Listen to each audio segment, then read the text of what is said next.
وآلہ وعطرتہ وأہل بیتہ الطیبین الطاہرین المعصومین المظلومین المکرمین المنتجبین المیامین سیما علی الامام المنتظر والحجة الثانی عشر عجل اللہم لہ الفرج ولعنۃ اللہ علی اعدائہم اجمعین اما بعد فقد قال اللہ الحکیم فی محکم کتابہ الکریم بسم اللہ الرحمن الرحیم وضرب اللہ مثلا للذین آمنوا امرأة فرعون اذ قالت رب ابن لی بیتا عندک فی الجنہ ونجنی من فرعون وعمل وقال وسیعلم الذین ظلموا ای منقلب ینقلبون.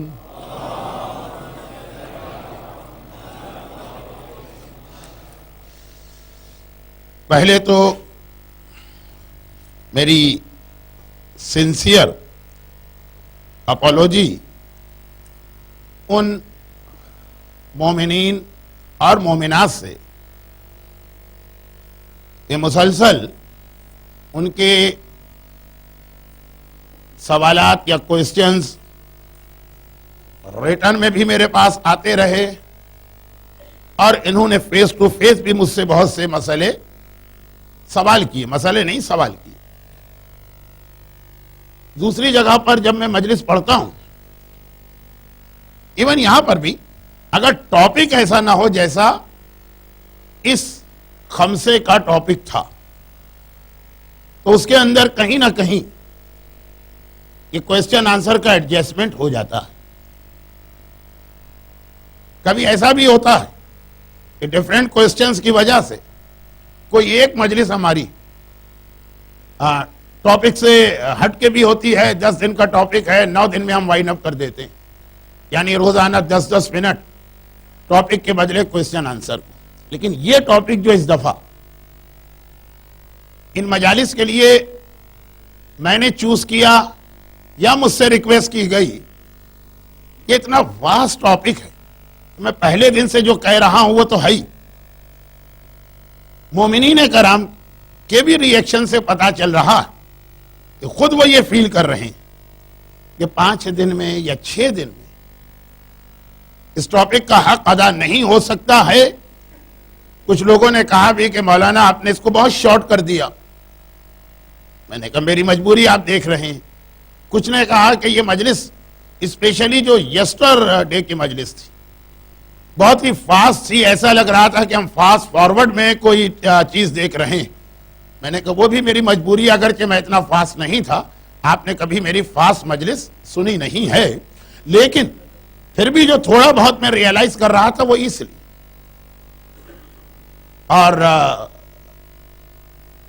بالکل اگر میں ایکچول بات بتاؤں تو وہ یہ کہ پہلی یا دوسری مجلس میں، پہلی مجلس سے بھی پہلے، یہ ٹاپک سٹارٹ کرنے سے پہلے میرا اپنا ایک گیس یہ تھا کہ چونکہ ہے تو یہ ایک ہسٹری، اور ہسٹری نارملی بڑی ڈرائی چیز ہوتی ہے.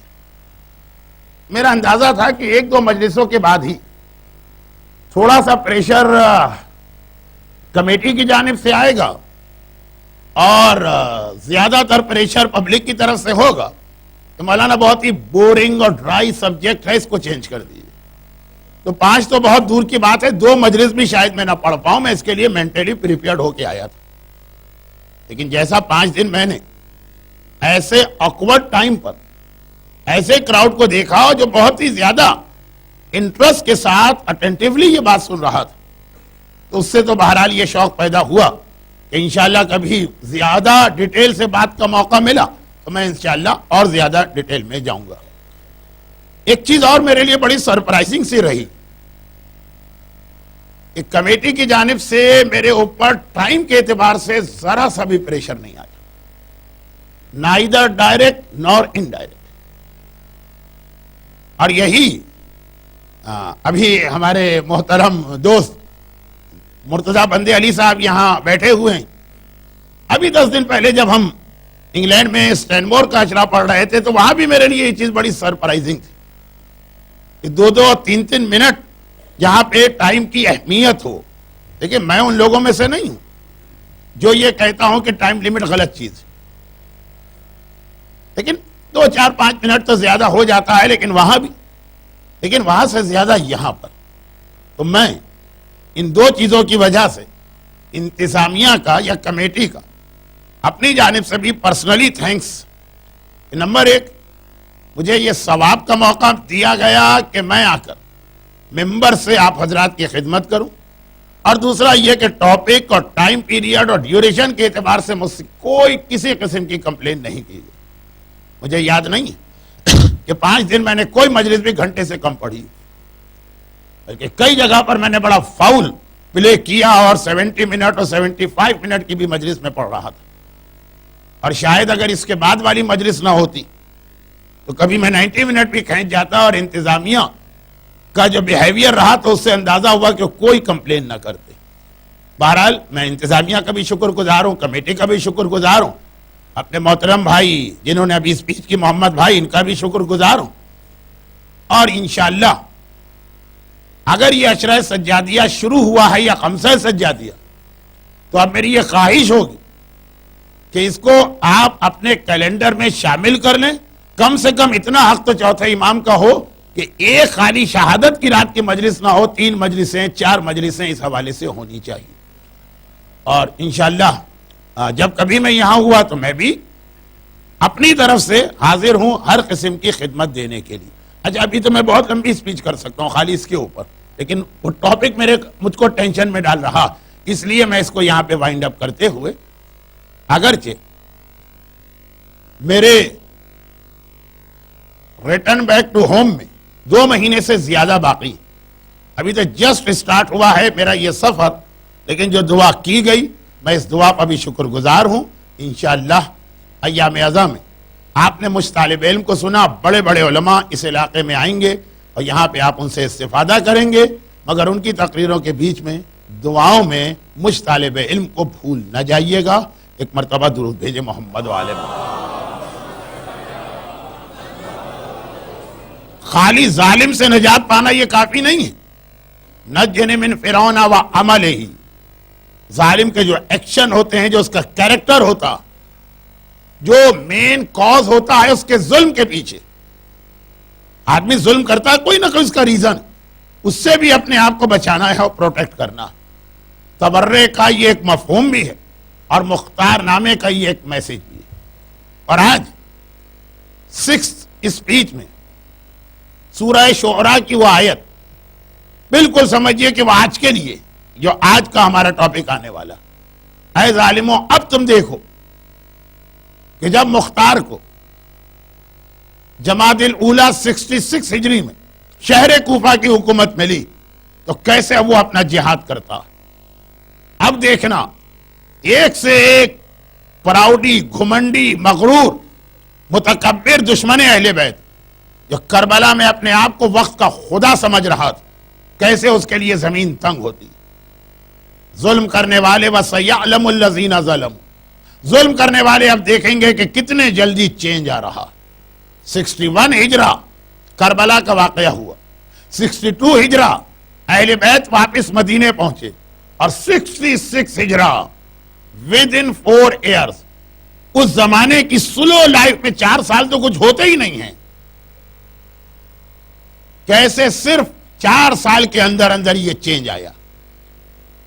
اب ایک بات جو مختار نامے کے اندر ایک پوری الگ سے اسپیچ بنتی ہے، لیکن جیسا کہ میں کل بھی آپ سے کہہ رہا تھا کہ 1 گھنٹے کی جو اسپیچ میں مختار نامے میں کرتا ہوں، وہ ٹائم کی وجہ سے کبھی 2 منٹ کبھی 3 منٹ میں اس کی ایک سمری پیش کرنا ہوتی. مختار نامے کا ایک بہت امپورٹنٹ پارٹ یہ ہوتا کہ ہر ظالم جو کربلا میں تھا، ناٹ ایوری ظالم، ہر ایک مختار کے ہاتھوں میں نہیں آیا.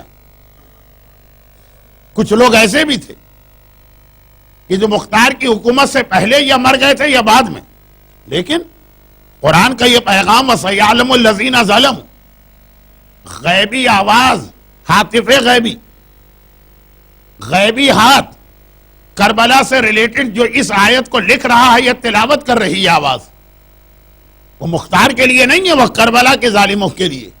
تو جو مختار کے ہاتھ میں نہیں آئے ان کو بھی الگ الگ پروردگار کی جانب سے پنشمنٹ ملی. ٹاپ آف دا لسٹ نام یزید کا آتا. یزید تو مختار کے زمانے میں زندہ نہیں تھا, وہ 64 ہجرہ میں مرا. مختار کی حکومت 66 ہجرہ میں اسٹیبلش ہوئی, مگر کتنا برا اور ٹریجک انجام اس کا ہوا اس کے اعتبار سے.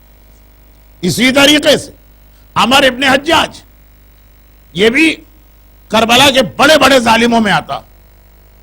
یہ بھی وہ شخص ہے کہ جو اس اعتبار سے کربلا میں بڑا امپورٹنٹ اس کا رول تھا کہ 7 محرم کو جو پانی بند ہوا تھا تو نہر فرات کی فوج کا کمانڈر یہ تھا, اور بڑی بدتمیزی کے ساتھ, بڑی بےہودگی کے ساتھ ٹونٹنگ کرتے ہوئے پانی کے جواب میں جو ریپلائی آتا تھا لشکر یزید کا, وہ اسی کی جانب سے ہوتا تھا. اس نے ہو سکتا ہے کہ فزیکلی کربلا کے واقعے میں کوئی پارٹیسپیٹ نہ کیا ہو, لیکن جو مینٹل ٹارچر اس نے پہنچایا, یا ایسا مذاق اڑایا بچوں کی پیاس کا, جو بار بار یہ جملہ کہتا تھا کہ جانوروں تک کو میں پرمیشن دوں گا کہ وہ فرات کے کنارے آئے, لیکن علی کے کسی بیٹے اور بیٹی کو یہاں سے پانی کا ایک قطرہ نہیں ملے. اس کے وہ ڈیٹیل جملے میں پڑھوں تو اس کا ظلم تو آ جائے گا سامنے, لیکن ٹائم نہیں. یہ بھی اسلام ایک بہت ہی امپورٹنٹ ظلم اور جرم مانا جاتا. اب دیکھیں یہ جو بات میں نے کہی اس کے 2 ریزن تھے. عمر ابن حجاج مختار کے ہاتھ نہیں آیا, لیکن وہ جس طرح سے ڈیزرٹ میں پیاسا ایڑیاں رگڑ رگڑ کے مرا, وہ پورا ایک واقعہ ہے کس طرح سے وہ مختار سے بھاگ کے گیا اور کس طرح سے وہاں پیاس سے مرا. تو بتانا یہ تھا کہ جو مختار کے ہاتھ میں نہیں بھی آئے ان کو بھی پروردگار نے کسی نہ کسی طرح سے اسی زمانے میں سزا دی. رجعت میں جو سزا ملے گی وہ اپنی جگہ, اور برزخ میں جو سزا مل رہی ہے وہ اپنی جگہ, اور قیامت کی جو سزا ہے وہ اپنی جگہ. لیکن اس دنیا کے اندر بھی within 5 years جو پنشمنٹ ہوئے. لیکن اس کا دوسرا ریزن یہ بھی تھا, یہ جو ابھی میں نے عمر ابن حجاج کی بات کی, کہ اسلام یہ بھی ایک بہت یعنی فزیکل ٹارچر سے چھوٹا گناہ نہیں. توہین, برا بھلا کہنا, ٹونٹنگ کرنا, خانہ کعبہ کا پردہ پکڑ کر جو لوگ پروٹیکشن کے لیے گئے اور رسول نے کہا یہ 13 آدمی یا 9 آدمی معاف نہیں ہوں گے, ان کی میجورٹی کا گناہ یہی تھا کہ جب اللہ کے رسول مکے کی گلیوں میں تبلیغ اسلام کرتے تھے تو جو لوگ وہ والی اپوزیشن کرتے ہیں جس کی آپ ایکسپیکٹ کر سکتے ہیں اس دشمن سے, کہ وہ کہے گا یہ جھوٹ ہے, یہ شاعری ہے, یہ جادو ہے, پتھر پھینکیں گے بچے, راستے میں کانٹا بچھائیں گے, وہ اپنی جگہ. یہ لوگ وہ نہیں, یہ وہ ان کے ایکشن سے جو سلمان رشدی والا مسئلہ تھا, پیغمبر کے اگینسٹ پوئم بنا بنا کے اس اسٹائل سے پڑھتے ہیں جس کو اردو میں تو حجو کہتے ہیں, پتہ نہیں انگریزی میں کیا کہتے ہوں گے. تو 9 ربیع الاول کی محفلوں کا تھوڑا سا اسٹائل ہوتا ہے پیغمبر کے اگینسٹ. رسول خدا چلتے ہیں, وہ پیغمبر کے پیچھے آتے ہیں, اور جیسے جوکر حرکتیں کرتا ویسے وہ رسول خدا کے بارے میں ایکشن شو کرتے ہیں. زیادہ تر کی وہ غلطی تھی جس کی بنا پر یہ فتویٰ بنا کہ رسول کی توہین کرنے والا تمام مسلمان فقہ میں واجب القتل ہو جاتا ہے, البتہ کچھ کنڈیشنز کے ساتھ. تو اب یہ میں ڈیٹیل میں جانا بھی نہیں چاہ رہا ہوں, گرچہ اس وقت یہ مسئلہ ایک بار پھر بہت شدت کے ساتھ اٹھ گیا ہے, کارٹونز اور ایسے کیریکٹر اور ایسے ڈرامے, مگر اصل ٹاپک جو ہے نا وہ کہیں ادھر ادھر نہ چلا جائے. اور یہ سوال کل بہت سے لوگوں نے پوچھا تھا, اس کا جواب تو آ گیا. عمر ابن حجاج, محمد ابن اشعث ابن قیس, یزید اور اس طرح کے کچھ اور لوگ جو مختار کی حکومت میں نہیں بھی تھے, ان کو بھی پروردگار نے اسی دنیا میں پنش کیا. لیکن میجورٹی وہ ہے جو مختار کے ہاتھوں سے ماری گئی. ہر ایک کی ہسٹری یا اسٹوری اتنی انٹرسٹنگ ہے کہ کم سے کم 15 20 منٹ عام آدمیوں میں لگیں گے. عام جو کربلا میں یزیدی سپاہی تھے اور جو بڑے بڑے جرنیل تھے, 1 گھنٹہ کبھی کبھار ان کے حالات میں لگ جاتا. لیکن نہ اتنا ٹائم ہے, نہ شاید اتنی ڈیٹیل کی اس مجمع کے لیے ضرورت. البتہ مختار نامے کو شارٹ کرتے کرتے بھی کچھ باتیں ایسی جس کو ذرا سا میں اس لیے ڈیٹیل میں لاؤں گا کہ اس کے اندر ہماری اور آپ کی پریکٹیکل لائف کے لیے میسیج. لیکن پہلے ان شارٹ مختار نامے کو میں کمپلیٹ کر دوں کہ اگر آخر میں ٹائم میرے ہاتھ سے نکل گیا تو ایٹ لیسٹ ایک بات کمپلیٹ تو ہو جائے. اور وہ یہ کہ کل یہاں تک بات پہنچی تھی کہ مختار کی حکومت اسٹیبلش ہو گئی اور ہر مومن اپنی پرسنل ڈیوٹی سمجھ کر, مختار سے کوئی تعلق نہیں کہ میں آل محمد کو ایک سروس دے رہا ہوں, جیسے وہ کوفے کا معلم تھا, نہ اس کی مختار سے کوئی دوستی تھی, نہ کوئی بلڈ ریلیشن تھا, نہ ہی کوئی اس کو مختار سے یہ ایکسپیکٹیشن تھی کہ بڑا ریوارڈ مجھے دے دے گا. صرف آل محمد کی محبت میں اس نے مختار کی فریڈم کے لیے اتنی کوششیں کی, یہاں سے وہاں, وہاں سے یہاں, وہاں, اور پھر غائب ہو گئے. اسی طرح سے کوفے کے اندر مختار کی حکومت اسٹیبلش ہونے کے بعد اب ہر مومن اپنے آپ کو آن ڈیوٹی سمجھ رہا. لیکن کچھ لوگ, بلکہ اگر یہ کہا جائے کہ کوفے کی ایک میجورٹی وہ جو تھے آل محمد کے شیعہ نہیں تھے. جماعت توابین کا واقعہ جو کل آیا اس میں آپ نے سنا تھا کہ جو اصل شیعہ تھے کوفے میں, ان کی میجورٹی تو اس سے مختار سے پہلے ہی اپنے آپ کو شہید کر چکی ہے. اور شہادت کے موقع پہ جس انداز کی وہ پوئٹری پڑھ رہے تھے, کیا آج بھی آپ اس کو سنیں, اس کا ترجمہ, تو واقعا آنکھوں میں آنسو بھی آ جاتے ہیں اور انسان کا بلڈ جو ہے نا وہ بھی خون جوش کھانے لگتا. صرف مرنا ہے ہمیں آل محمد کے نام پر. اب جو کوفے کے اندر لوگ تھے اس میں شیعہ, اور شروع سے ہی کوفے میں شیعہ کم ہے. جماعت توابین کی شہادت جنگ عین الوردہ, یہ اس لڑائی کا نام ہے جیسے جنگ بدر, جنگ احد, جنگ خندق, جنگ خیبر, جس کے اندر 4000 کے قریب یہ مومنین شہید ہوئے. اب جو کچھ رہ گئے ریمیننگ وہ تو مختار کے ساتھ اس لیے ہیں کہ وہ آل محمد کو سروس دینا چاہتے ہیں, مختار کو نہیں. لیکن ایک بہت بڑی تعداد ایسی جس کا طریقہ ہوتا ہے کہ چلو ادھر کو جدھر چلے ہوا, یعنی جیسی گورنمنٹ آتی ہے وہ ان کے ساتھ مل جاتے ہیں.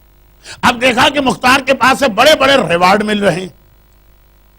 اگر ریوارڈ نہ بھی ملے تب بھی گورنمنٹ کے پاس دربار میں ایک عزت مل رہی. اگر ہم کربلا کے کسی ظالم کو سرچ کریں یا اس کا پتہ آ کے بتا دیں تو ایک بہت بڑی تعداد اس لیے بھی مختار کے ساتھ. مختار کسی بچے کا نام نہیں, اگرچہ تاریخ تبری میں لکھا ہے کہ وہ 63 ایئرز کا تھا, لیکن ہے تو 67 کا. یہ وہ جگہ ہے جہاں تبری نے مسٹیک کی. 1 ہجری میں پیدا ہوا, 67 ہجری کے رمضان میں مختار شہید ہوئے. تقریباً 15 سے 16 مہینے ان کی حکومت رہی.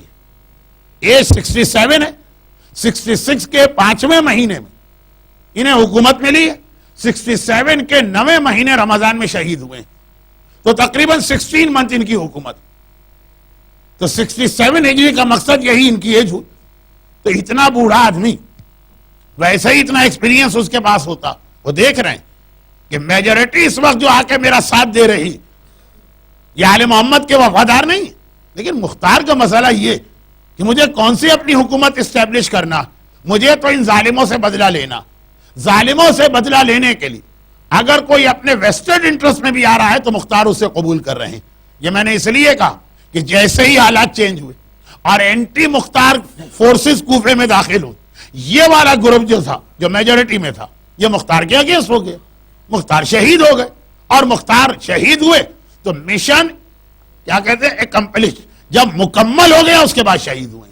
لیکن ابھی دیکھیے مشن مکمل ہونے کے اندر 2-3 باتیں, اور وہ یہ ہے کہ 66 ہجری کے 5ویں مہینے میں ہسٹری سے لوگ کیوں گھبراتے ہیں؟ ایک تو اس میں نام بہت ہوتے ہیں, اور آج کی دنیا میں جہاں آدمی کو اپنے سگے بھائی کا نام یاد نہیں ہوتا, تو میں اکثر پڑھتا ہوں کہ کیسا گلوبل ولیج, کہ بھائی کو بھائی کی خبر نہیں ہے, یہ نہیں پتا میرے کتنے بھتیجے کتنے بھانجے. وہاں پہ وہ 1300 سال پہلے کے کیریکٹرز کے نام. ایک تو ہسٹری میں نام بہت ہوتے ہیں, دوسرا یہ کہ ڈیٹس بہت ہوتی. ایک انسان کو سوائے اپنی بیوی کی برتھ ڈے کے ڈیٹ کی اور کون سی ڈیٹ یاد ہوتی؟ ماں کس دن مری, باپ کس دن مرا, یہ بھی نہیں پتا ہوتا آدمی کو. اور تیسرا یہ ہے کہ اس کے اندر مختلف علاقوں کے جو نام آتے ہیں نا, ٹھیک ہے اپنے علاقے کے نام تو ہر ایک کو پتا, لیکن وہ پرانے جغرافیہ. تو اس لیے میں یہ ساری چیزیں جو ہے ڈیلیٹ کر کے آپ کے سامنے پیش کرتا ہوں تاکہ جو میسج ہے جو بات ہے وہ آپ کی سمجھ میں آ جائے. تو اب مختار نے 66 ہجرہ کے 5ویں مہینے, حتیٰ میں جمادی الاولیٰ بھی نہیں کہہ رہا ہوں, گرچہ آپ عرب علاقے میں ہیں, عرب کیلنڈر سے واقف ہیں, آپ کے لیے یہ چیز اتنی مشکل نہیں ہوگی. تو 5th منتھ میں حکومت قائم کی. اور اب مختار سب سے پہلا کام یہی کر رہے ہیں کہ جو کربلا کے اندر ظالم نہیں, جو کوفے کے اندر ہے دشمن, پہلے ان کا خاتمہ کیا جائے.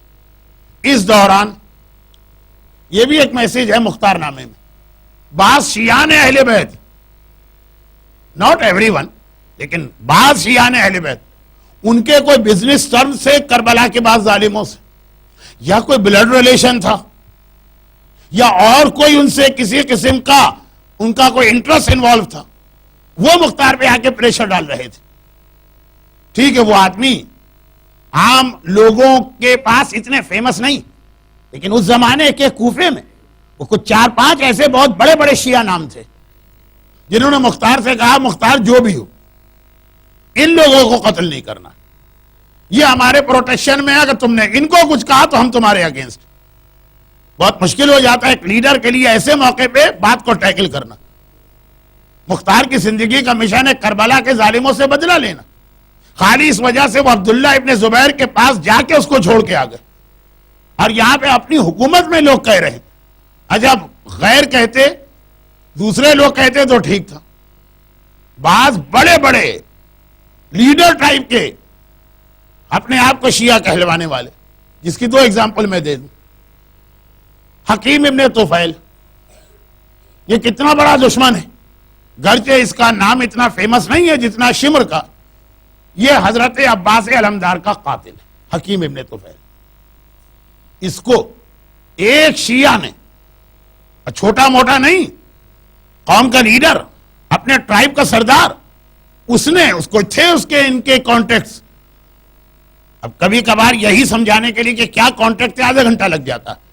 لوگ کہتے ہیں نا کہ مولانا آپ کہتے ہیں یہ اتنا لمبا مختار نامہ, کیا چیز اس کو اتنا لمبا کرتی ہے, مثلا یہی بتانا کہ کیا ریلیشن تھا.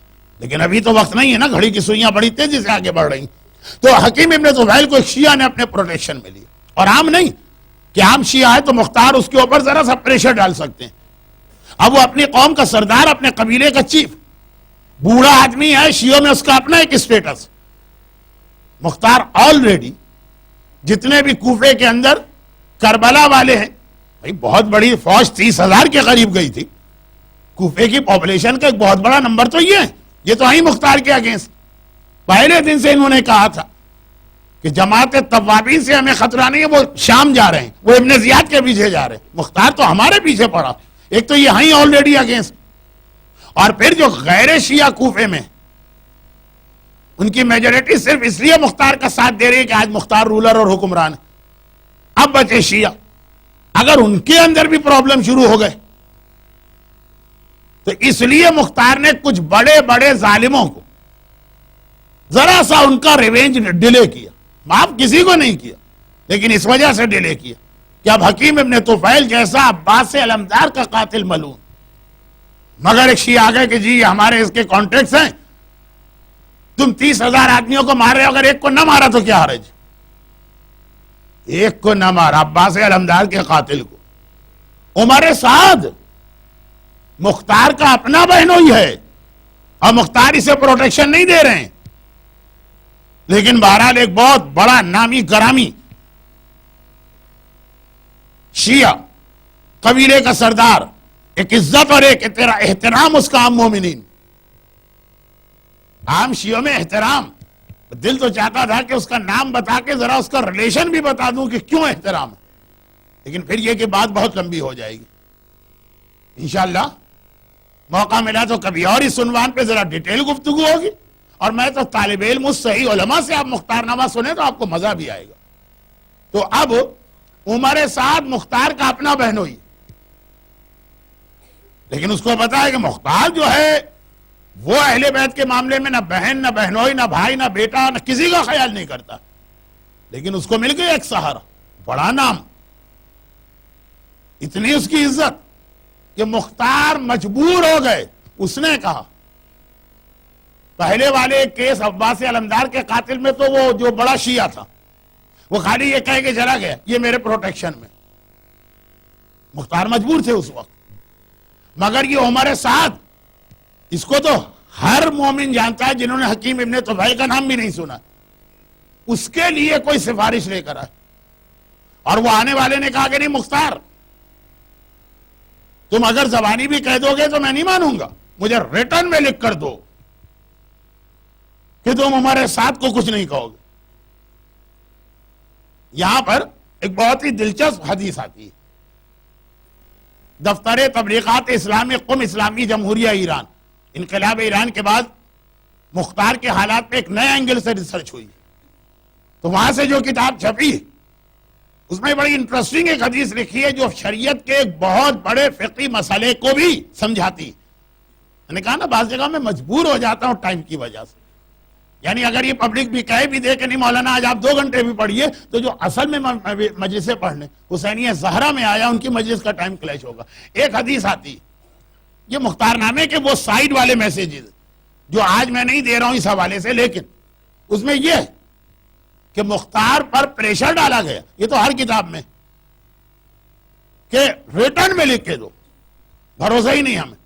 مختار نے صرف ایک سوال کیا کہ اے شخص آپ اتنے قابل احترام ہیں, اہل بیت کے گھرانے سے آپ کا اتنا کلوز ریلیشن ہے, آپ ہمارے ساتھ کے لیے سفارش لے کے آ گئے. تو ایک عجیب جواب انہوں نے دیا. اسی جواب کو مختار نے یوز کر کے بعد میں اس کے ذریعے سے ہمارے ساتھ کو واصل جہنم کیا, لیکن انہوں نے کہا مختار موا ما مزا, جو اس سے غلطی ہو گئی, اس نے سنسیئر توبہ کی. نبی اور امام کے قاتل کی توبہ, اس کا اسٹیٹس, اس توبہ کی دنیاوی حیثیت بہت بڑا ڈسکشن ہے, اور ڈیٹیل مختار نامے میں 10 منٹ اس پہ لگتے ہیں, گھنٹہ نہیں 10 منٹ. لیکن کہا یہ توبہ کر چکا, وہ تو جو ہو گیا. دیکھیں یہ چونکہ شیعہ ہے نا, تو یہ تو نہیں کہہ سکتے کہ حسین کا قاتل ہے تو کیا ہوا چھوڑ دو, نہیں, کہا نہیں تھا لیکن غلطی کی, اللہ ارحم الراحمین. عمر سعد کے واقعے میں بڑا انٹرسٹنگ ہے جملہ 2 دفعہ آیا کہ اللہ ارحم الراحمین ہے, توبہ کرنے والے کا تو ہر گناہ معاف. مختار نے کہا ایک بات بتا دیجیے, توبہ کی, اب تو کبھی کوئی نیا کام نہیں کرے گا. یہ جملہ اس سے مختار نے ریٹرن میں بھی لکھ کے دیا. اور پھر ایک عجیب انداز سے ان کو اپنے ٹریپ میں لیا ہمارے ساتھ کو, وہ واقعہ تو آئے گا. لیکن میرے کہنے کا مقصد یہ کہ مختار کا ایک پرابلم یہ کہ یزید کے چھوٹے چھوٹے سپاہیوں کے لیے نہیں, کہ جنہیں چلے مختار ہو سکتا ہے چھوڑ بھی دے, نہیں چھوڑے گا. جس گھر میں کھانے کا گوشت گیا اس کو نہیں چھوڑا مختار نے, لیکن عباس علمدار کا قاتل, عمر سعد جیسا آدمی, اور اس کے لیے صاحبان ایمان میں سے کچھ نہ صرف یہ کہ سفارش لے کے آ رہے ہیں بلکہ مختار کو پریشرائز کرا کے ریٹرن میں لکھوا رہے ہیں. مختار کا کتنا بڑا مسئلہ. کوفے کی ایک بہت بڑی تعداد تو کربلا میں تھی 30,000, وہ تو ہیں میرے اگینسٹ. دوسری جانب جو غیر شیعہ صرف اس لیے میرے ساتھ ہیں کہ آج گورنمنٹ میرے پاس, کل کوئی اور آ جائے گا میرے اگینسٹ ہوں گے, لے دے کے یہ شیعہ نے حیدر کرار بچے. اب ان میں بھی جب ایسے کچھ لوگ ہیں جن کی عزت ہے, احترام ہے, نام ہے, مگر کربلا کے ظالموں کے لیے سفارش لے کے آ رہے ہیں.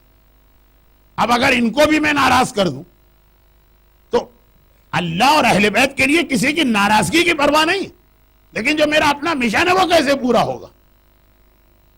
یہ اسلام میں یہ ایک مسئلہ ہے جس کو کہا جاتا ہے حکمت. نالج الگ چیز ہے, وزڈم, کہ اس طرح سے ہر ایک کو اپنے اگینسٹ کر لینا. اچھا اگر اپنا کوئی انٹرسٹ ہو گیا جی مجھے نقصان پہنچے گا, پھر تو کوئی بات نہیں, سب میرے اگینسٹ ہو جائے. لیکن اگر اہل بیت اور ریلیجن سے ریلیٹڈ کوئی مشن ہے تو کبھی ایسا ہوتا کہ ایٹ لیسٹ کسی ایک کے ساتھ چھوٹا سا کمپرومائز کرنا پڑتا. یہ بہت بڑی بات ہے جو میں اس وقت کہہ رہا ہوں, لیکن مختار نامے کا ایک میسج. اور یہاں پر ایک بار پھر میں بتا دوں, وہ یہ بات بتا دوں کہ چونکہ آلریڈی مختار کے مشن کے بارے میں پہلے سے بنو امیہ کے میڈیا نے ڈاؤٹس کریٹ تو کر دیے تھے کہ بھائی مختار جو ہے نا وہ تو سنسیئر نہیں ہیں, تو خالی چیئر کے لیے یہ نعرہ لگا رہے ہیں کہ اہل بیت کا انتقام. آلریڈی یہ ڈاؤٹس تھے، کوفے میں بھی تھے. 2 دن آپ نے ایک بات سنی کہ مالک اشتر کا بیٹا ابراہیم جو پہلے دن سے لے کے اپنی موت تک سنسیئر شیعہ تھا، وہ بھی کتنا کنفیوز تھا کہ مختار کا ساتھ دوں یا نہ دوں. مشن ٹھیک لگ رہا ہے، پرسنالٹی پہ ڈاؤٹ ہو رہا ہے. وہ پورے واقعات آپ نے سنے، وہ اسی لیے تھے کہ یہ ساری چیزیں ذرا اور واضح ہو جائے. جب تک کہ پرسنلی جا کے امام سے نہ پوچھا، تو یہ جب ابراہیم جیسے آدمی کی یہ حالت، جو ایک سینسیبل شیعہ، وہ تک جب کنفیوز ہے تو عام شیعہ تو کتنا کنفیوز ہوگا. اب مختار کو بڑی حکمت کے ساتھ، بڑی وزڈم کے ساتھ اپنا جہاد آگے کرنا کہ ایٹ لیسٹ جو آل محمد کے مشن کے ساتھ عقیدے کی وجہ سے ہیں، یعنی شیعہ، انہیں تو اپنے اگینسٹ نہ کرو. شیعہ کا پرابلم یہ کہ بعض اوقات شیعہ حضرات پروپیگنڈے میں اتنے جلدی آ جاتے ہیں، کسی کے بارے میں کوئی بات کہہ دی، جیسے بہت ہی آسان ہے کہ جو لوگ ذرا سی واجبات و حرام کی مجلسیں پڑھیں، وہ کہہ دو کہ یہ حضرات جو ہے نا ان کا عقیدہ خراب ہے، یہ فضائل اہل بیت کے منکر ہے. مراجع کے خلاف تک جب پروپیگنڈا ہوتا ہے، کتنے لوگ اس کے اندر بہ جاتے ہیں.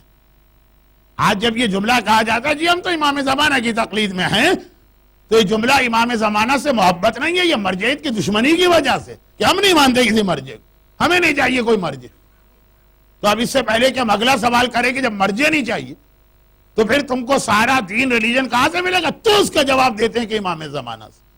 اب یہ خود ایک ڈیٹیل ٹاپک ہے، لیکن جہاں میں مختار نامہ ڈیٹیل سے پڑھتا ہوں یہ چیزیں بتاتا ہوں، کیونکہ میں نے پہلی مجلس سے لے کے آج 6 مجلس تک کہا کہ میں مختار نامہ ہسٹری کے پوائنٹ آف ویو سے نہیں پڑھ رہا. ہمارے اور آپ کے لیے اس میں کیا میسیج؟ ایک میسیج یہ بھی کہ اتنے جلدی دشمن کے پروپیگنڈے میں نہیں آنا کہ مختار جیسا آدمی تھوڑی دیر کے لیے صحیح حکیم ابن طفیل اور عمر سعد کے مسئلے پہ کمپرومائز پہ مجبور ہو گئے.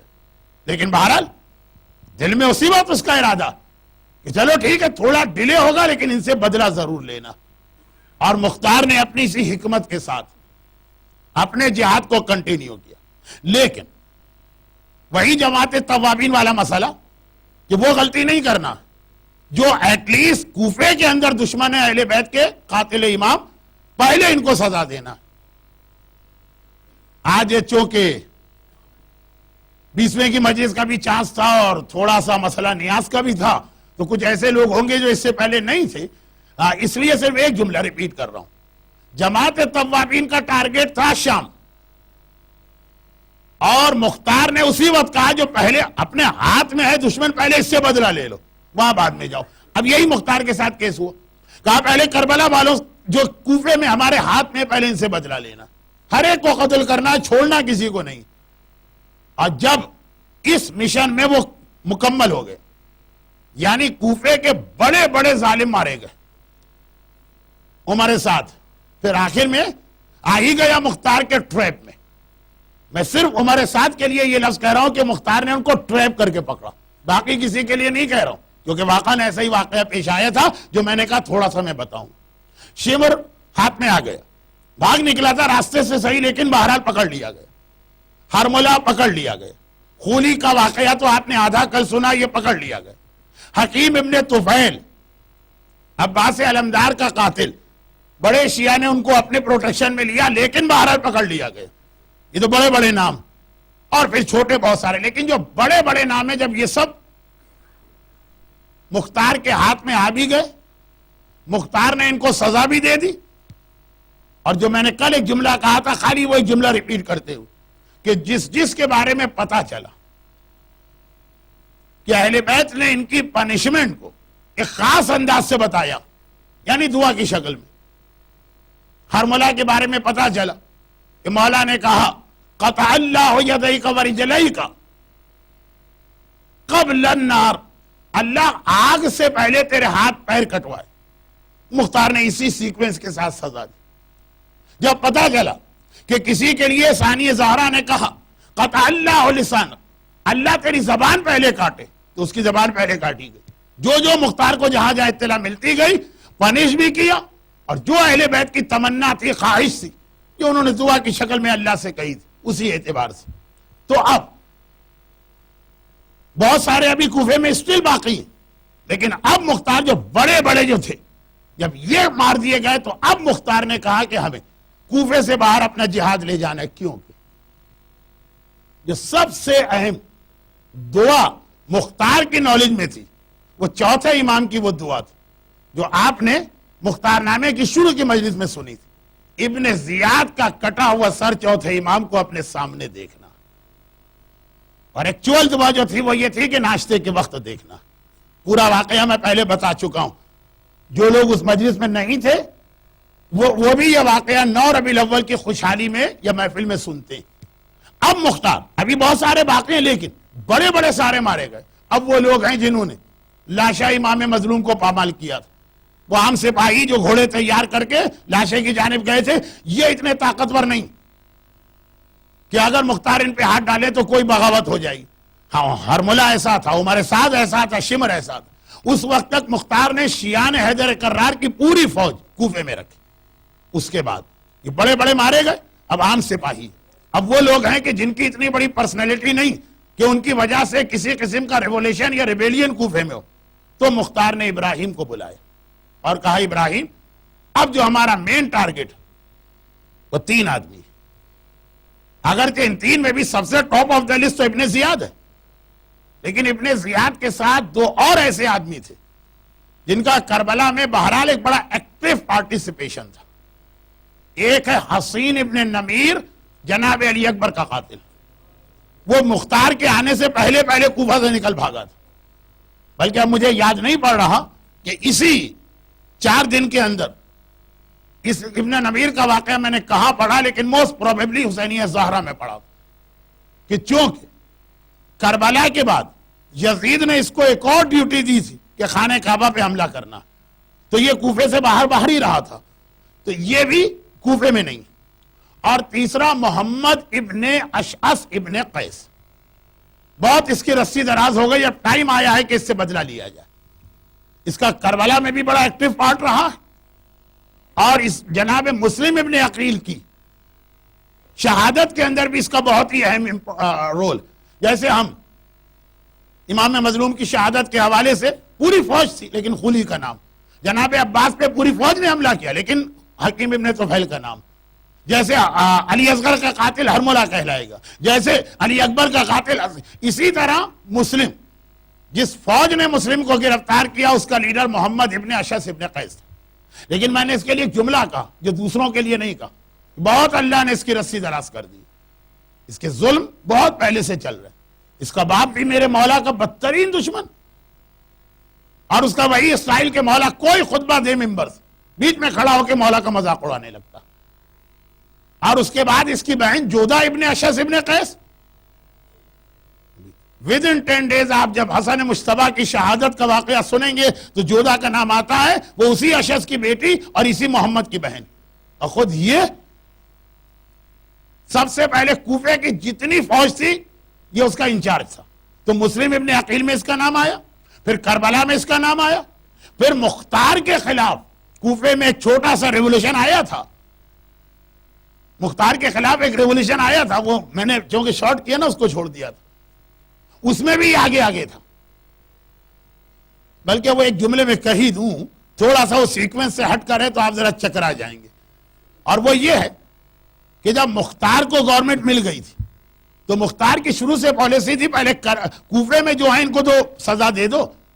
ابراہیم نے اس پالیسی سے تھوڑا سا اختلاف کیا, اور یہ بھی ایک میسج ہے کہ ڈیفرنس آف اوپینین اگر سنسیئرٹی کے ساتھ ہو تو اسے برداشت کریں, بلکہ اس کا رسپیکٹ کریں. مرجعیت کے حوالے سے ایک ہی اعتراض ایسا جو مرجعیت سے محبت کرنے والے بھی کنفیوز رہتے ہیں, آخر اختلاف کیوں ہے جب قرآن اور حدیث ایک. بہت اس کا الگ جواب ہوگا, اس کے لیے الگ مجالس ہوں گی, اس کے لیے الگ سیمینار ہوں گی. لیکن بہرحال رائے کا اختلاف ابراہیم نے بھی یہی کہا کہ بھائی پہلے ہم ابن زیاد کا خاتمہ کریں, کیونکہ ہماری زندگی پتہ نہیں کب اللہ واپس لے لے, یہ نہیں بچنا چاہیے.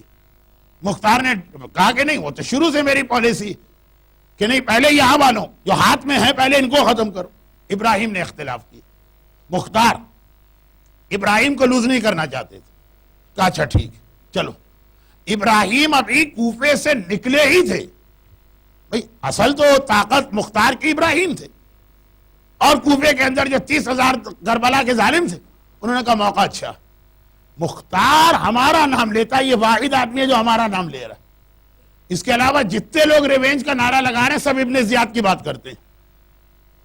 یہ ہمارا نام لیتا ہے, ابھی ابراہیم بھی چلے گئے, یہ اکیلا اس کے اوپر حملہ کر دو. ریولیشن آ گیا تھا تھوڑا سا. مختار نے فوراً, انٹیلیجنس نیٹورک مختار کا بڑا اچھا تھا اس لیے کہ جو لوگ اس میں کام کر رہے تھے وہ ڈیوٹی نہیں دے رہے تھے آل محمد کے خاطر, راتوں رات ابراہیم سے کہا جہاں پہنچے فوراً آ جاؤ.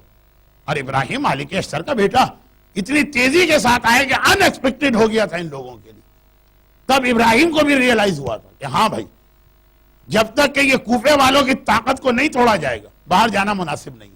اب جب یہ سب بڑے بڑے مار دیے گئے, اچھا وہ جو مختار کے خلاف ریبیلین آیا اس کو لیڈ کر رہا تھا یہی محمد ابن اشعث.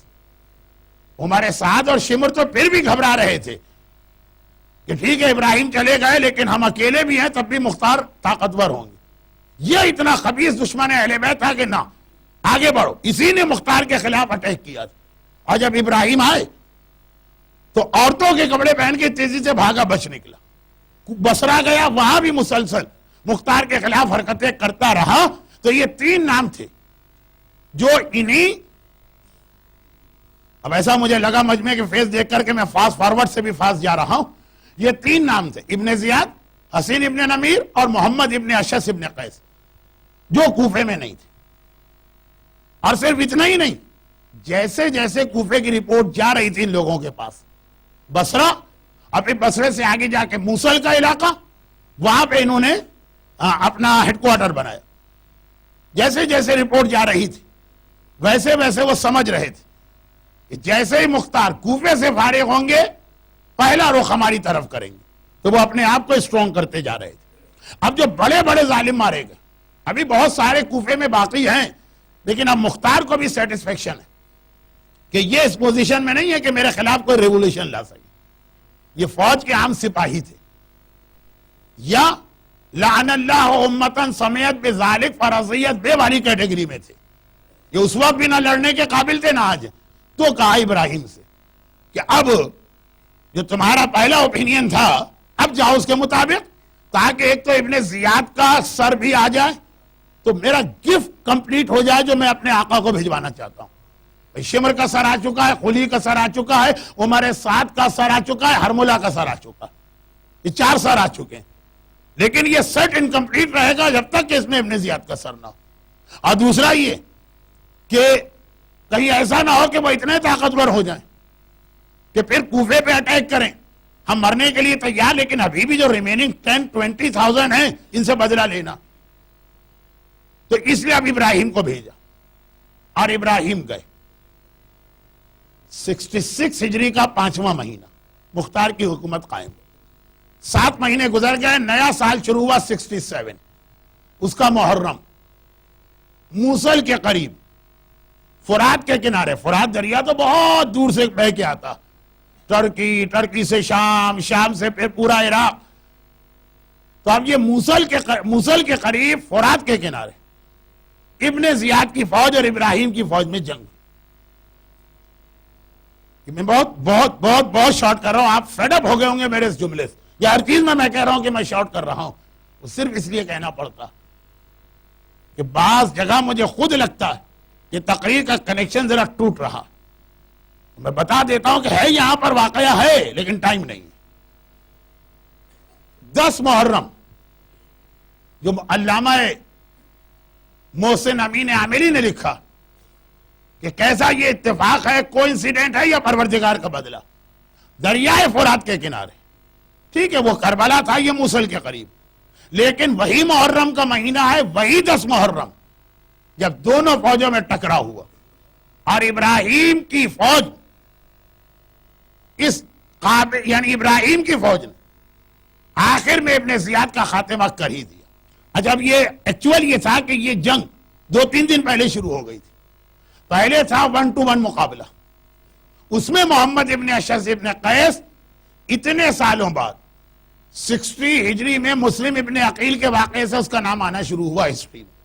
کون سی ہسٹری میں؟ دشمنی اہل بیت کی ہسٹری. 7 سال کے بعد وہ پھر اس جنگ کے اندر مارا گیا. بہرحال ویسے وہ بڑا طاقتور قسم کا آدمی تھا, اس کو مارنا بھی بڑا مشکل تھا, لیکن بہرحال وہ مارا گیا. حسین ابن نمیر,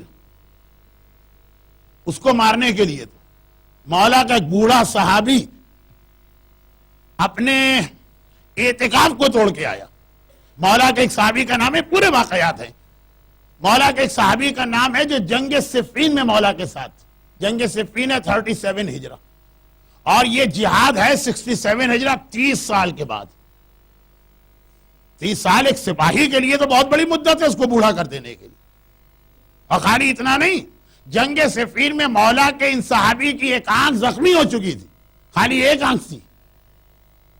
چنانچہ یہ ایک طرح سے مولا کی شہادت کے بعد ہر قسم کی ایکٹیویٹیز کو چھوڑ کر بیت المقدس میں, جو اصل بیت المقدس پیلسٹائن, وہاں جا کے زندگی گزار رہے.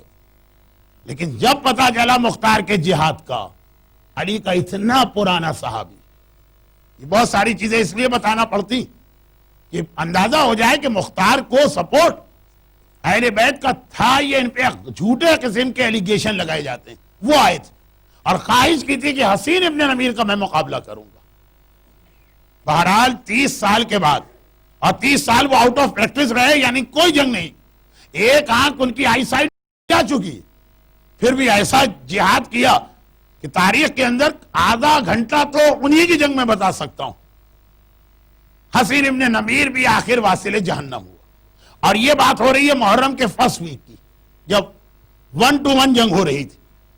لیکن آخر میں 10th آف محرم کو ابن زیاد نے دیکھا کہ اس طرح میرے سارے بڑے بڑے سردار مارے جا رہے ہیں. کہا پورا کا پورا لشکر اٹیک کرے ابراہیم کے پورے لشکر پر. بلکہ یہ رات 10th محرم کی رات, جسے ہم شب عاشور کہتے ہیں, اس رات کو جنگ شروع ہوئی. اور راتوں رات ادھر سے ادھر مارے گئے, ادھر سے ادھر مارے گئے. مالک اشتر نے بھی جنگ صفین کی ایک لڑائی میں رات کے وقت کیسا پارٹیسپیٹ کیا تھا, جو آپ مجلس میں جملہ سنتے ہیں کہ صبح کو جب کاؤنٹنگ کی تو پتا چلا مجھ میں اور مولا میں فقط ایک کا فرق رہ گیا. وہ بھی ایک رات تھی. بہت دلچسپ واقعہ ہے, بہت دلچسپ نقطہ نکلتا ہے. ٹھنڈا مجمع ایک دم جوش میں آ جاتا ہے, لیکن ٹائم نہیں.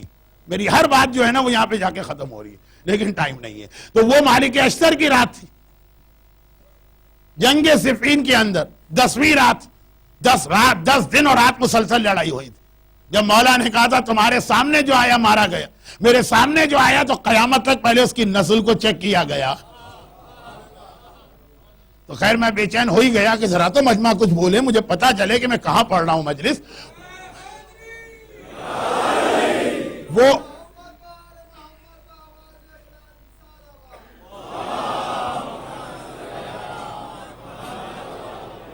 انشاءاللہ بہت بڑی تعداد میں اس مجمع سے بھی لوگ اربعین کے موقع پہ زیارت کے لیے جا رہے ہیں, تو کچھ نہ کچھ رقہ کے میدان میں یعنی صفین کے میدان میں بھی پہنچیں گے. وہ لیلۃ الحریر باب کی جنگ تھی, اور یہ شب عاشور, لیکن وہ والی کربلا والی نہیں, 67 ہجری کی شب عاشور. موصل کے قریب فرات کے کنارے ابراہیم مالک اشتر کے اسی بیٹے کی جنگ. جنگ جب اختتام کو پہنچی فجر کے کچھ بعد ختم ہو گئی, ابن زیاد کی فوج بھاگ گئی. لیکن ابراہیم کو فوج کے بھاگنے سے کوئی دکھ نہیں ہوا, رہ کہ یہ غم تھا کہ ابن زیاد کہیں بچ نہ نکلا. یہ سارا کا سارا جو ہم نے کوفے سے یہاں تک کا موومنٹ چلایا اور جنگ کی, یہ ابن زیاد کے لیے کی تھی, اور یہ اب تک ہر جگہ پہ بچ نکلتا تھا. اب تلاش شروع ہوئی ابن زیاد کا لاشا, اور اتنی بے چینی تھی مالک کو, مالک کے بیٹے ابراہیم کو, کہ سورج نکلے اور پوری ڈے لائٹ آ جائے, اس کا بھی انتظار نہیں کیا. یہ لوگ فجر کے بعد اور سورج نکلنے سے پہلے جنگ ختم. 10 محرم عاشورے کا دن فرات کے کنارے. علامہ عاملی کا جملہ, کوئی انسیڈنٹ کہیے یا انتقام پروردگار کہیے, کہ اب لاشیں, ابھی ڈارکنیس ہے, سورج کی روشنی نہیں آئی, اور ابراہیم کو بے چینی شاید اس لیے بھی ہوگی کہ کوفے کے حالات ٹھیک نہیں, مختار کو میری مدد چاہیے. ابن زیاد بھاگ گیا تو مجھے اس کے پیچھے جانا, مارا گیا تو میں یہاں سے یو ٹرن کر کے واپس کوفے جاؤں, جلدی تلاش کرو. اور پھر وہی جو تاریخ کا مشہور واقعہ کہ خوشبو کی مدد سے ابن زیاد اندھیرے کے اندر پہچان لیا گیا. جیسے آج کل کبھی کبھار بم بلوس وغیرہ میں لوگ مرتے ہیں اور چہرہ نہیں پہچانا جاتا تو ان کا جو ڈینٹسٹ ہوتا ہے وہ دانتوں کی مدد سے پہچانتا ہے یہ فلاں کا لاش ہے. اور یہ تو تھوڑی پہلی ٹیکنالوجی تھی, اب تو ڈی این اے وی این اے پتہ نہیں کیا کچھ ہو گیا. تو ابن زیاد کے ساتھ یہ تھا کہ وہ ایک اسپیشل قسم کی خوشبو لگاتا تھا. کیوں؟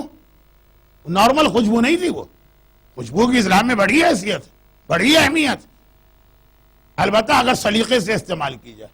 خانہ کعبہ کو ایک عورت نے جلا دیا تھا, وہ خوشبو سلگا رہی تھی خانہ کعبہ کے اندر. یہ رسول خدا جب 30 سال کے ہوئے, مولا کی ولادت سے چند مہینے پہلے, اود لاپرواہی سے, پھوڑ پنے سے, پھوڑ کو پتہ نہیں انگلش میں کیا کہتے ہیں, پھوڑ پنے سے خوشبو سلگائی, پورا خانہ کعبہ جل کے راکھ ہو گیا. وہ خیر اب میں کہاں سے کہاں جا رہا ہوں, یہاں ویسے ہی وقت نہیں ہے میرے پاس. ابن زیاد کے پوائنٹ آف ویو سے پرابلم ایک اور تھا, اور وہ یہ تھا کہ جب اس کے سامنے اہل بیت کا لٹا ہوا قافلہ گیا تھا اور اس نے میرے مظلوم آقا کا سر اٹھایا تھا تو ایک قطرہ خون آقا حسین کے سر سے نکل گیا, اس کی ران پہ گرا تھا. وہ خون تو انتہائی پاک و پاکیزہ خون ہے, وہ تو وائپ آؤٹ کر دیا گیا. پھر وہاں زخم پیدا ہوا, اور یہ زخم ایسا کہ اس نے سارے علاج کرا لیے. چھوٹا موٹا آدمی نہیں ہے, یزید کا ڈپٹی ہے, کوفے اور بصرے کا گورنر. وہ زخم بڑھتا گیا, بڑھتا گیا, بڑھتا گیا, اور اس میں سے ایسی بدبو آنے لگی کہ اس کے قریب میں کوئی بیٹھنے کو تیار نہیں ہوتا. فیملی والے بھاگنے لگے اس سے. یزید کا بھی آخری وقت میں یہی انجام ہوا تھا نا. لاشا اتنی بدبو آ رہی تھی, سڑا ہوا لاشا, گھر والے میت کو ہاتھ نہیں لگا پا رہے تھے. وہ یزید کا واقعہ. یہ ابن زیاد کا تھا کہ وہ ایک قطرہ خون پروردگار نے اس کے لیے ایسا عذاب بنائے کہ بیوی, بچے, بھائی اس بدبو کی وجہ سے قریب نہیں آ رہے. تو اس کو وہ دبانے کے لیے اس کے اوپر خوشبو استعمال کرتا تھا. بڑی اسٹرانگ ٹائپ کی خوشبو تھی. اور لاشوں کے درمیان, اب لاشوں پہ لاشیں گرے ہیں, ایک تو دن کی روشنی ہو تب بھی پہچاننا مشکل ہے, ایک ایک کر کے ہٹانا ہوگا, اور ذرا سا بھی وہ سن رائز سے پہلے کا اندھیرا. لیکن یہ جو خوشبو تھی ہر آدمی جانتا تھا. وہ ایک لاشے میں سے آ رہی تھی تو فوراً پکڑا گیا, لاشا اٹھایا گیا, ابراہیم کے سامنے لائے, سر کاٹا, اور کٹے ہوئے سر کو لے کے ابراہیم کوفے آتے ہیں. یہ جو خوشبو ابن زیاد کی تھی, یہ وہ آرٹیفیشل خوشبو تھی جو یہ بدبو کو چھپانے کے لیے اپنی باڈی پہ لگا رہا. اور ایک خوشبو تھی جو آقا حسین کی دعا سے جون غلام حبشی کے لاشے سے آئی تھی. لوگ کہہ رہے تھے کہ کربلا کے واقعے کے بعد بھی جب تک کہ مولا سجاد نے لاشیں دفن نہ کی, جو وہاں سے گزرتا ایسی بھینی بھینی خوشبو آتی تھی جون کے لاشے سے. خیر یہ ساری باتیں آپ محسوس کر رہے ہیں کہ وقت ہوتا تو ذرا اور اس میں کچھ باتیں آ سکتی تھی. اب یہ سر وہاں پہنچا, ایک سیٹ مکمل ہو گیا مختار کے پاس آقا کی خدمت میں بھجوانے کا. لیکن اس سے پہلے مختار نے ابن زیاد کا کٹا ہوا سر دارالامارہ کے دروازے پر ٹھیک اس جگہ پہ ہینگ کرایا جہاں پہ اس نے جناب مسلم ابن عقیل کا کٹا سر لٹکایا تھا کہ وہ آقا کا تو گفٹ بھجوانا ہے, لیکن جو ظلم اس نے کیا اس کی سزا اور پبلک بھی دیکھ. اور وہ ایک سانپ جو اس کی ناک سے نکل کے مغز میں جاتا تھا, مغز کو کھا کے ناک کے راستے باہر آتا تھا, اور وہ اس انداز سے تھا کہ سب کوشش کر کے تھک گئے. عذاب تو یہیں سے شروع ہو گئے. برزخ کے واقعات میں یزید اور ابن ملجم کے واقعات بھی ہیں کہ کیسا عذاب مل رہا.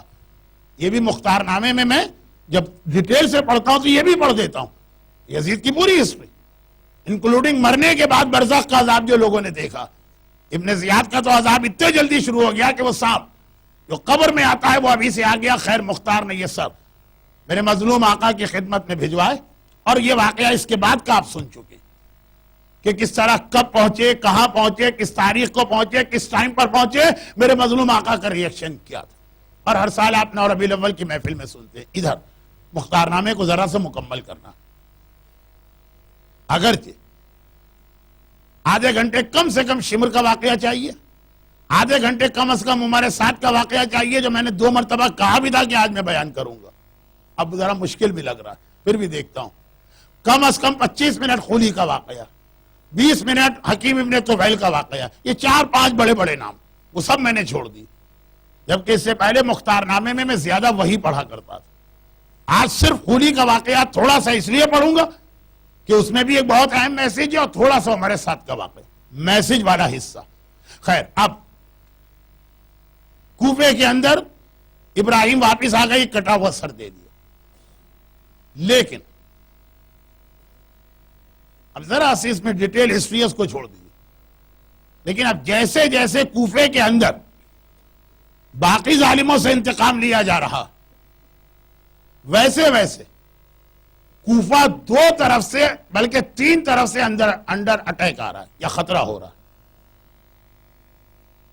ایک یہ کہ کوفے کے اندر جو لوگ بھئی اتنے سارے 30,000 مارے جا رہے ہیں، تو ان میں سے ہر ایک کی ایک فیملی ہے، قبیلہ ہے، وہ سب یہیں رہتا. جب اپنے قبیلے والے کو مارو تو بہت کم لوگ ایسے ہیں جو یہ دیکھیں کہ صحیح مارا گیا، ریونج، اور خاص طور پر پرانا عرب ریونج. مسلسل یہ مسئلہ کھڑا ہو رہا ہے، نیا مسئلہ نہیں. مولا کی دشمنی کی ایک بہت بڑی بنیاد یا گراؤنڈ یہی چیز تو تھی کہ مسلمان ہونے کے بعد بھی ان کے دلوں میں یہ تھا بدر و احد و خندق کے اندر علی کی تلوار سے ہمارے خاندان والے مارے گئے. علی کے لیے بھی وہ تو وہاں تو پھر بھی وہ کافر تھے اور مسلمان ہوئے. یہاں تو علی نہیں ہے، مختار جیسا آدمی. اب جو لوگ پہلے مختار کے ساتھ بھی آ گئے تھے، اب جب اپنے اپنے خاندان والے کی لاشیں ان کے سامنے آ رہی، اور ایک دو بھی نہیں، 30,000 سے زیادہ. تو ایک تو یہ اندر ہی اندر کوفے کے اندر مختار کے خلاف ایک دشمنی ڈیولپ ہو رہی. دوسری جانب وہ آدمی عبداللہ ابن زبیر اتنا چھوٹا آدمی تو ہے نہیں کہ میں اس کو 2 منٹ میں اس کو بیان کر دوں، اس لیے بیان ہی نہیں کر رہا ہوں. وہ مکے میں بیٹھ کے دیکھ رہا کہ مختار کے جہاد کے آفٹر ایفیکٹ کیا ہو رہے ہیں، اور اس نے دیکھا کہ یہ اچھا موقع ہے. کوفے میں مختار کے خلاف کام شروع ہو چکا، تو اب اگر میں چلا جاؤں کوفے میں تو میری گورنمنٹ ایکسپینڈ ہو جائے گی. پھر ایک واقعہ اور ایسا پیش آیا کہ عبداللہ ابن زبیر نے کہا اگر میں نے مختار کو اس وقت نہیں روکا، یہ اس کا جملہ ہے، یہ میں نہیں کہہ رہا ہوں، nip the evil in the world. ابھی مختار صرف ایک شہر کے حاکم، لیکن مختار نے مسلسل کانٹیکٹ رکھا مکی اور مدینے سے کہ ایسا نہ ہو کہ میرے یہاں کے جہاد کا ریئیکشن وہاں ہو، یعنی اہل بیت پہ وہاں ظلم کیا جائے میرے اس جہاد کی وجہ سے. بدلہ ایسے ہی لیا جاتا ہے نا. مختار کا ایک لقب ہے خشبیہ. خشبیہ، یہ خشبیہ کیوں؟ عربی میں خشب لکڑی کو کہتے ہیں. مختار کا ایک لقب ہے خشبیہ، لکڑی والا. یہ مختار نامے کا ایک پارٹ ہے جو کم پڑھا جاتا، وہ اس لیے. اور یہ بھی چیزیں آج کی ہماری جو کرنٹ سچویشن ہے کچھ علاقوں کی، اس میں آپ کے کام آئے گی. وہ اس لیے کہ جب مختار کا موومنٹ یہاں پہ ذرا سا اسٹرانگ ہوا، چوتھے امام تو مدینے میں تھے، محمد حنفیہ مکے میں تھے، بنی ہاشم کے بہت سے لوگ مکے میں تھے. عبداللہ ابن زبیر نے ان سب کو پکڑا، 40 بڑے بڑے بنی ہاشم کے لوگ، اور انہیں شیب عامر جو آج بھی مکے کا علاقہ ہے، وہ جو صفا مروہ کے پیچھے جہاں رسول کی برتھ پلیس اب تک موجود ہے، اسے تھوڑا آگے نکلی، جنت المالا کے قبرستان سے پہلے رائٹ سائڈ کے اوپر جو علاقہ ہے وہ آج بھی شیب عامر کہلاتا. وہاں پہ غار تھا، اس کا نام تھا غار زمزم. غار ہرا، غار سور تو سنا ہے، غار زمزم. ان سب لوگوں کو محمد حنفیہ اور 40 بنی ہاشم کے بڑے بڑے سردار، سب امامزادے، ان سب کو اس غار میں قید کیا. غار کے دروازے میں لکڑیاں لا کے رکھ دی اور کہا کہ اگر تم نے ہماری بیعت نہ کی تو ہم ان لکڑیوں کو آگ لگائیں گے، غار میں تمہیں زندہ جلا دیں گے. اب یہ راتوں رات یہ خبر محمد حنفیہ نے مختار کو بھیجوائی. جو مختار نامے کا ایک واقعہ ہے جو اپنی جگہ خود ایک مجلس. مختار نے فوراً یہ کوئی 100-150 آدمی بھیجے کوفے سے. مختار کے پاس خود فوجوں کی شارٹیج، لیکن بنی ہاشم مکے میں زندہ آگ میں جلائے جا رہے ہیں، فوراً بھیجے. اور وہاں ایک مسئلہ یہ ہو گیا کہ مکہ بہرحال حرم ہے، اور خاص طور پر یہ علاقہ رسول خدا کی برتھ پلیس. جو حج پر گئے ہیں وہ اپنے ذہن میں نقشہ لائیں. رسول خدا کی برتھ پلیس سے لے کے جنت المعلا کا قبرستان، اس کے درمیان کا علاقہ جہاں وہ شیرٹن ہوٹل وغیرہ، اس کے رائٹ سائڈ پر یہ حرم کا پارٹ ہے. مختار نے کہا کہ حرم میں اسلحہ استعمال نہیں ہوگا، مگر ان لوگوں کو کیسے چھڑوانا؟ اگر ابن زبیر کی فوج آ گئی تو کہا کہ اپنے ساتھ لکڑیاں اور لاٹھیاں لے کے جاؤ، کسی قسم کا اسٹیل والا یعنی تلوار ہے یا تیر ہے اس قسم کا ہتھیار نہیں، پروٹیکشن کے لیے فقط یہ لکڑیاں۔ یہ لوگ گئے، انہوں نے پہلے تو غار کا جو منہ تھا اس سے یہ لکڑیاں ہٹائیں جو جلانے والی، ان لوگوں کو باہر نکالا۔ محمد حنفیہ سے کہا کہ اب آپ ہمیں اتنی پرمیشن دی کہ ہم ابن زبیر کو یہاں پنش کریں اس لیے کہ اس نے آپ پہ اتنا ظلم کیا؟ کہا کہ نہیں، ہم لوگ مکہ چھوڑ کے ہجرت کرتے ہیں، لیکن ہم یہ نہیں چاہتے جو ہمارے بھائی حسین نے کیا کہ ہماری وجہ سے حرم کی سرزمین کا تقدس پامال ہو، کوئی جنگ ہو، کوئی قتل و غارت گری ہو، چھوڑو ابن زبیر کو، واپس جاؤ۔ خشبیہ، مختار نے لکڑیوں کی ایک فوج بھیجی تھی، تلوار کی فوج تو جاتی، تیروں کی فوج تو جاتی، تو یہ بھی ایک لقب ہے۔ تو مختار جو جہاد کر رہے ہیں ادھر مکے مدینے کے کانٹیکٹ میں، تو عبداللہ ابن زبیر نے دیکھا کہ یہ تو میرے لیے ڈبل فائدہ ہے مختار پہ اٹیک کرنا، میری گورنمنٹ ایکسپینڈ ہوگی، کوفہ میرے ہاتھ میں آ جائے گا۔ دوسری جانب یہ جو مختار بار بار مکے میں انٹرفیئر کرے یہ رک جائے گا، اور تیسری جانب شام، ڈمسکس، بہرحال بنو امیہ کی حکومت تو وہاں پہ ہے نا، خلیفہ تو ہے، ابن زیاد مارا گیا، اس کا لشکر بھاگ کے وہیں گیا۔ اب یہ تھا کہ وہاں سے پراپر آرمی آئی۔ یہ جو تین بڑے خطرے تھے ان میں سب سے بڑا خطرہ شام کا تھا، اس لیے کہ وہاں پراپر آرمی تھی۔ عبداللہ ابن زبیر نے تو اپنے فالوورز کو جمع کر کے تھوڑی سی ملٹری ٹریننگ دے کے جہاد شروع کیا تھا۔ کوفے میں جو لوگ تھے وہ تو آرمی تھی ہی نہیں۔ تو ابراہیم ابن مالک کے اشتر اور مختار میں میٹنگ ہوئی اور کہا کہ ہمیں جا کے وہ راستہ روکنا ہے جو شام سے آتا ہے، یعنی وہی موصل کا علاقہ۔ ابراہیم کو وہاں، خود ابراہیم اور مختار بھی اس وقت ساتھ تھے، وہاں جا کے انہوں نے ایک کینٹونمنٹ ایریا بنایا تاکہ وہاں سے روکا جائے، جس کی وجہ سے مختار کوفے میں ذرا سا انسیف ہو گئے۔ مگر مختار بار بار ایک جملہ کہتے تھے، میں نے اپنا مشن پورا کر دیا، خاص طور پر جب مختار نے عمر سعد کو واصل جہنم کیا۔ خولی کا واقعہ تو کل آپ نے سنا۔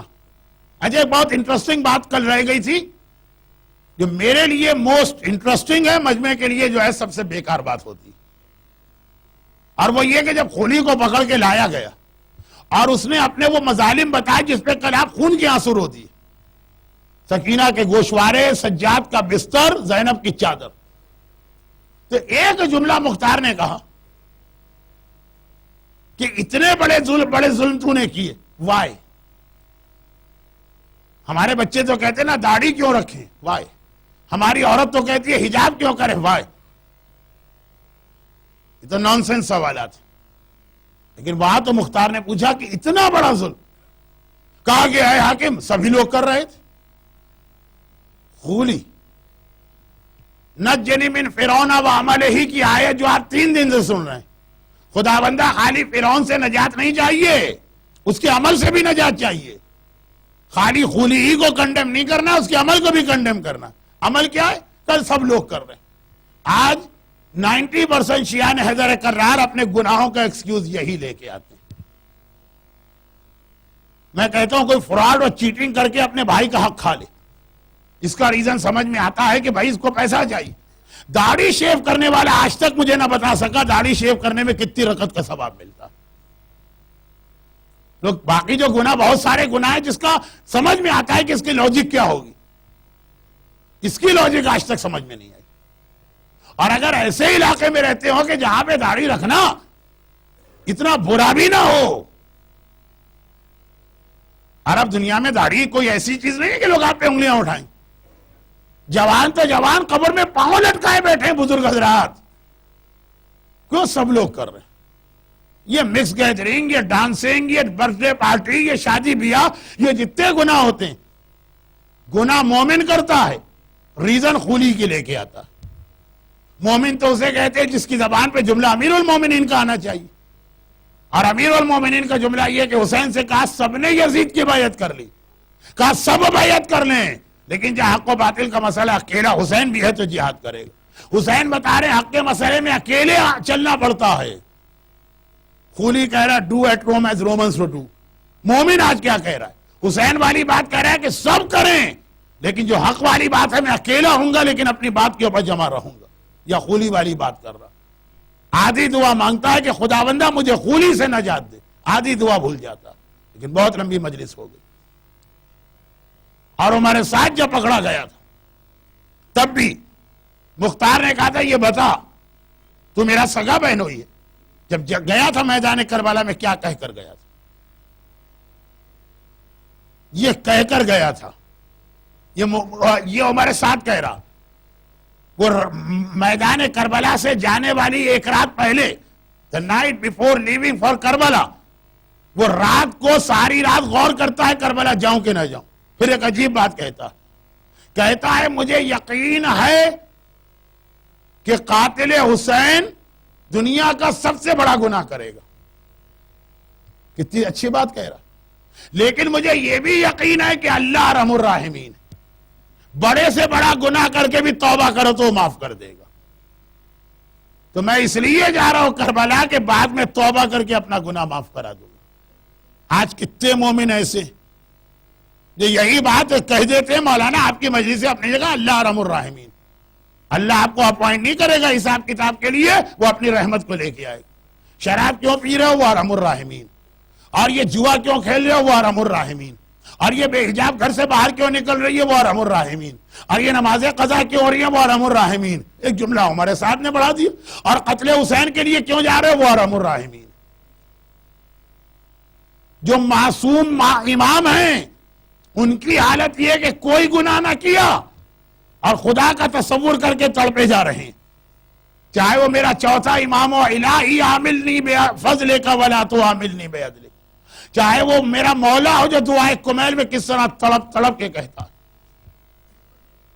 جو معصوم ہے وہ عذاب خدا سے اتنا ڈر رہے اور جو ہمارے ساتھ ہے وہ رحمت کا نعرہ لگا رہا. مومن ہمارے ساتھ والی پالیسی میں چل رہا ہے کہ آقا حسین مولا علی صحیفہ کاملہ والے سجاد کے اصول پہ چل رہا. حج پہ جانے والے دعائے عرفات پڑھتے ہیں میرے مظلوم آقا. بہرحال یہ سوچنے کی بات ہے, اس کے اوپر بھی میں آدھے گھنٹے تقریر کرتا ہوں. یہ مختار نامہ اس لیے اتنا لمبا ہو جاتا ہے. ویسے حالات بھی مختار کے بہت. اور ہوا یہ کہ جب عمر سعد وغیرہ سب مارے گئے اور ابراہیم کی فوج دور چلی گئی تو عبداللہ ابن زبیر کی فوج نے اٹیک کیا. اور یہ رمضان کا مہینہ تھا, 16 رمضان سن 67 ہجرہ, جب مختار شہر کوفہ میں شہید ہوئے. لیکن بڑے خوش تھے کہ جس مقصد کے لیے پروردگار عالم نے مجھے دنیا میں اب تک زندہ رکھا وہ پورا ہو گیا.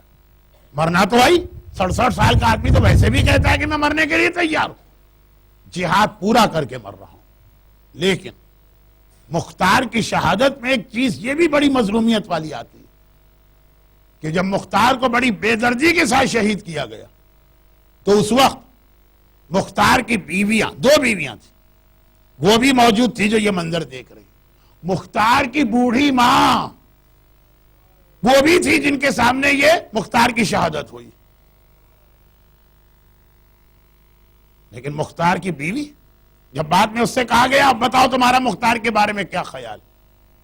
کہا تم کچھ بھی کہو یہ اللہ کا نیک بندہ تھا. کہا تمہیں مار دیا جائے گا تو مار دو. اور مختار کی بیوی کو بھی مختار کے ساتھ شہید کیا گیا.